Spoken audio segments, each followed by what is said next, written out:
What's up, everybody? Welcome back to Cueto's Corner, coming to you from Minnesota. Guys, I'm pretty sure if you didn't see a couple weeks ago, Defness went to a antique store, Antiques Minnesota. He was there live, watched the stream, and he was digging through some cards. Well, I went down there and I let them know that I was there because they knew he was filming. So I let them know that I was part of the community on YouTube. And they thought that was awesome. You know, they got some advertising, gave Defness a plug. And, well, I got some cards. And we are going to run through them. There's some pretty cool stuff that he left there for me. So here we go. You guys all know I'm building a 68 set. These cards are in awesome shape. These were in a dollar bin, buck a piece. So nothing crazy with the names on these cards for my set, but you know I need them. So that was pretty sweet. That it was pretty cool that they remembered him being there and filming, and I knew exactly where to go because I was watching the stream. So that was pretty awesome. The $1 box of cards we're digging through. These are all a buck. Right at the front door. Brave 68 rookies. This one's a pretty sweet card. You got Brooks Robinson and Santo on it, two Hall of Famers. Walt Alston's a Hall of Fame manager. Got a lot of his cards. You can get them really cheap. Tommy Lasorda's on there. He's an assistant coach. Found a nice Yastrzemski, which is pretty cool. Started collecting his cards because I got his rookie card, 61 tops, pretty sweet. Found another Brooks Robinson. These cards can get spendy. This is like, I want to say this is like a little subset in a couple years they did. So sometimes these cards can get a little spendy, but for a buck, I don't think that's too much at all. Willie McCovey, Sporting News All-Star. Pretty sweet. Another Brooks Robinson. Awesome. Here's some 1970s that I found. 1970 tops. Marischal. Another Yaz. Here is one that I found from my buddy CJ. If you guys don't know this, you're probably in a casket, but CJ's a huge Thurman Munson fan. And I've actually gotten a couple cards for him. Well, I got a pile of them here. I think I got 4 or 5 of them. And then I found this one. I texted him and asked him if he had an all-star card of him. He said no, so I grabbed it for him. So that's a pretty cool card. I like it. And CJ is going to love it.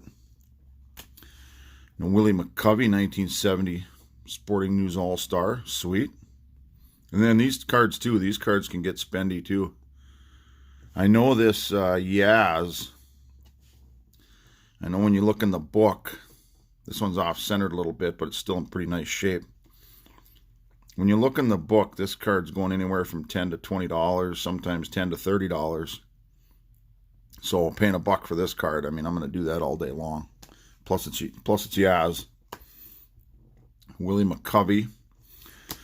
Here, this is one of those cereal box cards. I'm an Aparicio fan, pretty cool. I believe I've got a 63 of his serial card too, maybe a 61, I can't remember. But I've got a few of these with Hall of Famers. And these can get spendy too.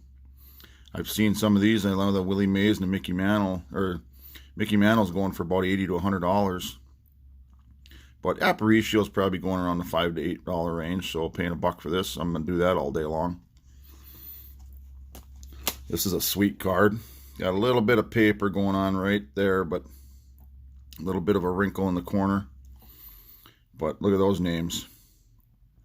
And this one right here is going to lead up to the last card that I found.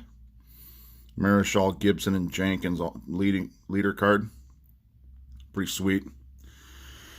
This next one was in a separate box. 1969 Don Sutton, which Don Sutton rookie card, 66. $3. And the card looks like it's in nice shape. There's one little, excuse me, one little ding there. But other than that, it's a nice looking card. So I'm going to pay $3 for that all day long too. Pepino will probably love that card. But, little secret, Pepino's got a surprise coming. And my last find was at my local card shop. The guy called me in. He said, I found a new vintage collection. And he calls me up now and he gives me first dibs. And I actually help him. Go through and sleeve cards and stuff. And he gives me a pretty good deal. And this was the one that he thought I'd be interested in. And he was very correct. You see that? It's a rookie card. Phillies. Which I have to admit I did not know. Who's that guy right there? That's a Fergie Jenkins rookie card, guys. And I know Schmo is probably perked up his ears right there. So I didn't know that he played for the Phillies or was drafted by him. But now I do. And my buddy Schmo is a Phillies fan, so I'm on the lookout for another one of these. So that's a pretty sweet card that I found there. Little off-center, but pretty nice shape. And I want to say I paid I think it was like $8, $10. And that's why I had an extra cool card holder out. Because I now have Hall of Famer Fergie Jenkins rookie card, which is awesome. So not bad, guys. I think I paid, I think I was around $18 or $20, $21 or something for all these cards. So I'm going to put that link for the Defness live that he did at the Antiques Minnesota. I know a few of you are in Minnesota here, so, and maybe you've already been there. I didn't even know the place existed. And you can find some cool cards in there. There were some more cards in there. I left a 68 Bob Gibson All-Star card there. I already have it. I think I have 2 or 3 of them that I've traded a few of them off to. So there's still some nice cards left in there. And if you're building sets, there's a ton of commons there. And paying $1 a piece for commons for vintage cards, it's a good price in my opinion. So I'll put the link below for that video that Defness did at Antiques Minnesota. I hope you guys enjoyed this. I know I did. Finding these old cards is awesome. Well, thanks everybody. We'll see you next time, and happy hunting.